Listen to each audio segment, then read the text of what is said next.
Halo guys, jumpa lagi bersama WSS Masa Bercerita. Pada tahun 1960-an, di sebuah sekolah menengah di Carolina Selatan, sepasang kekasih remaja berjalan bergandengan tangan, berbagi tawa dan mimpi-mimpi masa depan. Carol dan Reggie Sumner adalah pasangan yang tampaknya ditakdirkan untuk bersama. Namun takdir berkata lain. Mereka berpisah menjalani kehidupannya masing-masing hingga puluhan tahun kemudian dipertemukan kembali oleh takdir dalam cinta yang tak terduga. Sayangnya, kisah cinta mereka yang seharusnya menjadi akhir bahagia justru berubah menjadi mimpi buruk yang mengerikan, di mana kepercayaan dikhianati dan mereka dikubur hidup-hidup oleh seseorang yang mereka anggap sebagai teman.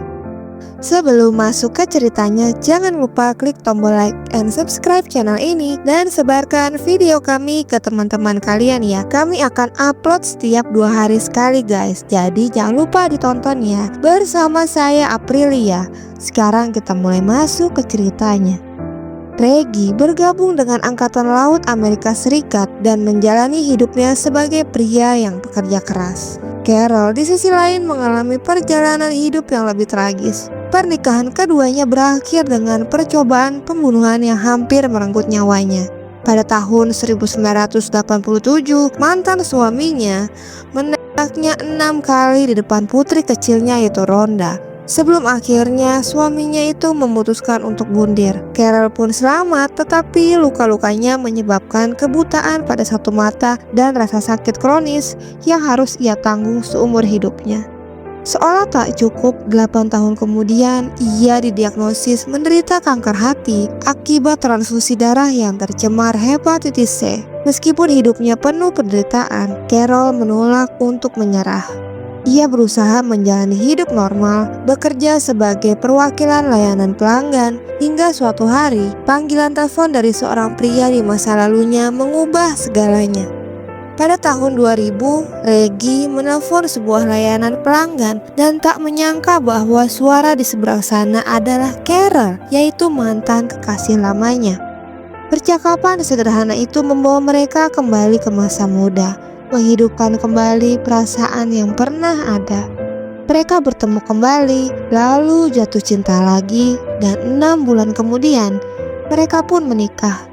Demi menjalani masa pensiun yang damai, mereka akhirnya menjual rumah mereka dan pindah ke Jacksonville, Florida. Di sisi lain, Rhonda, anak dari Carol, merasa sedih melihat ibunya pergi, tapi ia bahagia untuknya karena tampaknya ia telah menemukan kebahagiaan sejatinya selama ini. Selama beberapa tahun berikutnya, Rhonda tetap berhubungan dengan ibunya. Mereka berbicara hampir setiap hari, namun pada bulan Juli 2005, ibunya berhenti menjawab telepon. Rhonda mulai merasa gelisah ketika ibunya tiba-tiba menghilang tanpa kabar. Rhonda awalnya mencoba berpikir positif, tetapi setelah lebih dari 24 jam, tetap tidak ada kabar. Kekhawatiran mulai menguasainya. Reggie yang memiliki diabetes parah dan harus menggunakan kursi roda tak mungkin pergi jauh tanpa bantuan. Rhonda terus-menerus menelpon ibunya dan Reggie, tetapi tidak pernah tersambung. Ketika hampir 72 jam berlalu alias 3 hari, Rhonda memutuskan untuk berkendara 4 jam ke Jacksonville. Saat tiba di rumah orang tuanya, ia menemukan sesuatu yang mengerikan. Mobil mereka hilang. Pintu depan tidak terkunci, lampu masih menyala, makanan setengah matang di atas kompor dan anjing kesayangan mereka yaitu Mikey masih ada di rumah. Namun yang paling mencurigakan, ponsel, dompet, serta obat-obatan penting mereka tertinggal. Rhonda segera melaporkan orang tuanya sebagai orang hilang kepada polisi Jacksonville. Singkat cerita, investigasi polisi awalnya menemui jalan buntu, hingga mobil keluarga Sumner ditemukan terbengkalai di daerah terpencil di Florida. Polisi awalnya berspekulasi bahwa keluarga Sumner telah pergi dan mengalami masalah pada mobil mereka. Sementara itu, polisi menerima panggilan telepon aneh dari seseorang yang mengaku sebagai Reggie Sumner, namun suara itu terdengar terlalu muda dan tidak meyakinkan. Rhonda pun memastikan bahwa suara itu bukan milik ayahnya.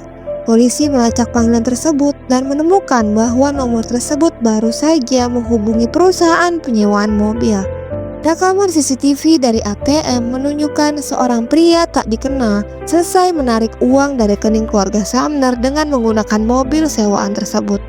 Dan nama penyewa tersebut adalah Tiffany Cole. Polisi langsung melacak mobil sewaan Tiffany ke sebuah motel di Carolina Selatan. Pada 14 Juli 2005, 6 hari setelah keluarga Sumner menghilang, polisi menggerebek motel itu dan menangkap Tiffany Cole, pacarnya Michael James Jackson, serta 2 teman mereka yaitu Alan Wade dan Bruce Nixon. Ruangan itu dipenuhi dengan barang-barang yang baru dibeli, kunci kendaraan keluarga Sumner, dan koleksi koin berharga milik Reggie. Awalnya Tiffany bersikeras bahwa mereka hanya merampok keluarga Sumner. Namun Bruce Nixon akhirnya mengungkapkan kebenaran yang mengejutkan dan membuat para petugas menangis. By the way, siapa sih Tiffany Cole ini? Jadi guys, Tiffany Cole ini pernah bertetangga dengan keluarga Sumner di Carolina Selatan dan memiliki hubungan dekat dengan mereka. Ketika ia dan Michael mengalami kesulitan keuangan, mereka teringat bahwa keluarga Sumner baru saja mendapatkan uang hasil dari penjualan rumah mereka. Mereka pun menyusun rencana keji untuk mendapatkan uang tersebut. Jadi pada saat itu mereka berkendara ke rumahnya Sumner di tengah malam tanpa diundang. Carol sebagai tuan rumah yang ramah menyambut mereka, menawarkan makanan dan tempat menginap bagi mereka. Selama kunjungan mereka, keluarga Sumner ini menyebutkan keuntungan terbaru yang mereka dapatkan dari penjualan mereka. Nah, hal ini menarik perhatian Tiffany dan Michael. Baik banget kan Carol dan Reggie ini? Padahal Tiffany dan pacarnya itu bukan siapa-siapa mereka, tapi mereka dibiarkan menginap di rumahnya selama hampir 1 bulan. 1 bulan kemudian, pada tanggal 8 Juli, Bruce dan Alan muncul di rumah keluarga Sumner. Mereka menyamar sebagai pengendara yang terlantar. Carol pun mengizinkan mereka masuk, tapi tak lama kemudian, mereka menyerang Carol dan Reggie, mengikat mereka dengan lakban.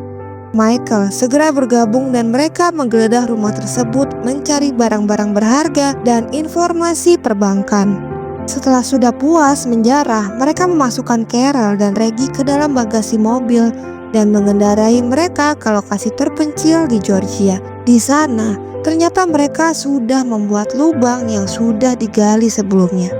Dalam kegelapan malam, pasangan tua itu dipaksa masuk ke dalam lubang. Meskipun sudah rentah dan dalam kondisi kesehatan yang memburuk, Carol dan Reggie berusaha melawan dan menangis serta memohon belas kasihan. Namun tiada ampun, keempat pelaku mulai menimbun tanah dan perlahan-lahan mengubur pasangan malang itu hidup-hidup.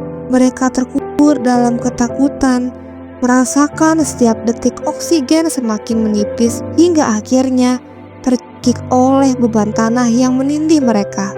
Bruce Nixon yang akhirnya bekerja sama dengan polisi membawa mereka ke lokasi kuburan Carol dan Reggie. Dalam pengadilan, Tiffany Cole, Michael James Jackson, dan Alan Wade dijatuhi hukuman mati atas kejahatan keji mereka. Bruce Nixon karena dianggap bekerja sama dengan polisi mendapatkan hukuman seumur hidup tanpa kemungkinan pembebasan bersyarat. Kasus ini menjadi salah satu contoh paling memilukan dari pengkhianatan dan kejahatan tak berperasaan. Carol dan Reggie Sumner, pasangan yang menemukan cinta di masa senja, kehilangan hidup mereka dengan cara yang begitu kejam, dikhianati oleh seseorang yang mereka percayai, dikubur hidup-hidup dan dibiarkan mati dengan cara yang paling mengerikan. Kisah ini bukan hanya tentang kejahatan brutal, tetapi juga tentang bagaimana rasa percaya bisa berujung pada tragedi yang mengerikan. Apakah kejahatan seperti ini bisa dicegah ataukah ini hanya bagian dari sisi gelap manusia yang tidak bisa dikendalikan? Jadi guys, itulah kisah dari seorang pasangan lansia yang harus meninggal karena dikubur hidup-hidup oleh tetangganya yang harusnya menjadi orang dan teman yang baik untuknya. Bagikan pendapat kalian di kolom komentar. Jangan lupa subscribe channel kami untuk mendapatkan cerita-cerita mengerikan lainnya ya. Terima kasih yang sudah menonton. Sampai jumpa di kasus selanjutnya.